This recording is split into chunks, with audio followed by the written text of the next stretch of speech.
நண்பர்கள் அனைவருக்கும் அன்பார்ந்த வணக்கங்க. இன்றைய பதிவில் நல்ல கரவத்திறன் வாய்ந்த ஜெர்சியில் 2 சினை மாடுகள் விற்பனைக்கு வந்திருக்குது. 2 மாடுகளுமே நல்ல தரமான மாடு, காட்டு மேய்ச்சல் மாடு அப்படின்னு தான் சொல்லியிருக்காங்க. வியாபாரிட்ட இல்லை, சம்சாரிட்ட தான் இருக்குது. 2 மாடுமே கம்மி பட்ஜெட்டில் தான் விற்பனைக்கு வந்திருக்குது. கறவை சொல்லியே கொடுக்கலாம் அப்படின்னு தான் சொல்லியிருக்காங்க. நேரில் வந்து பார்த்து செக் பண்ணியே எடுத்துங்க, நல்ல லாபம் ஈட்டி தரக்கூடிய மாடு அப்படின்னு தான் சொல்லியிருக்காங்க.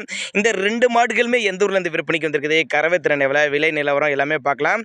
ஒன்று செம்புத்து, இன்னொன்று வந்து காரி சட்டை அப்படின்னு தான் சொல்லியிருக்காங்க. செம்புத்து வந்து 3ஆம் ஈத்து மாடு, 9 மாதம் சினையாக இருக்கக்கூடிய மாடுங்க. இன்னும் கண்ணு போடுறதுக்கு ஒரு 15 நாட்கள் பக்கம் எடுத்துக்குன்னு சொல்லியிருக்காங்க.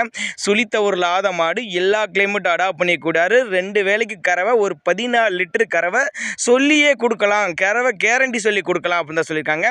இந்த காரி சட்டையும் 9 மாதம் சினையாக இருக்குதுங்க. இதுவும் கண்ணு போடுறதுக்கு ஒரு 15 நாட்கள் பக்கம் பிடிக்கும். இதோட கறவையும் ஒரு 14 லிட்டரு சொல்லி கொடுக்கலாம் அப்படின்னு தான் சொல்லியிருக்காங்க. நல்ல கருங்காம்பில் மாடு, 2மே வேறு லெவல் குவாலிட்டியில் இருக்குதுங்க. 2மே கள்ளக்குறிச்சி மாவட்டத்தில் இந்த விற்பனைக்கு வந்திருக்குது. கறவை கேரண்டி சொல்லி கொடுக்கலாம் ஒவ்வொரு மாடுமே அப்படின்னு தான் சொல்லியிருக்காங்க. 2க்கு சொல்லி தவறலாம் எதுவும் இல்லை. காட்டு மேய்ச்சல் மாடுன்னு சொல்லியிருக்காங்க. டிரான்ஸ்போர்ட்டோட அரேஞ்ச்மெண்ட் பண்ணி கொடுத்துருக்காங்க. ஈத்து மாடுங்கனாலப்ப அதை தாராளமாக கறவை எதிர்பார்க்கலாம் அப்படின்னு தான் சொல்லியிருக்காங்க. நல்ல காம்போலம்.